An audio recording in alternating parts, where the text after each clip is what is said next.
Ну, меня всегда привлекали боевые виды искусства, как бы и было желание заняться, ну и пришел, занялся, преследую какие-то свои некие цели.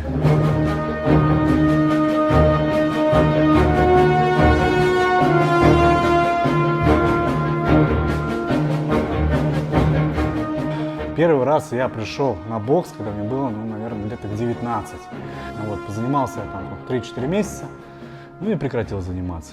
Был перерыв такой вот долгий, я занимался бодибилдингом довольно-таки долго и серьезно, да.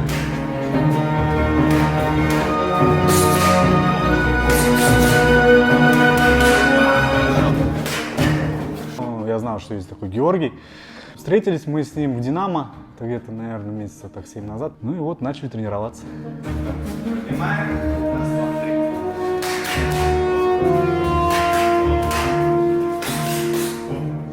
Георгий, на мой взгляд, он очень хороший и четкий тренер.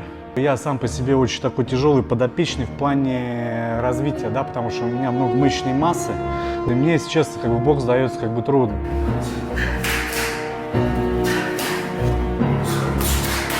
Георгий, он дает мне это развитие, да, он как бы подстраивает под меня тренировки такие, чтобы у меня был прогресс. Ну, как-то тренер чувствует своего подопечного.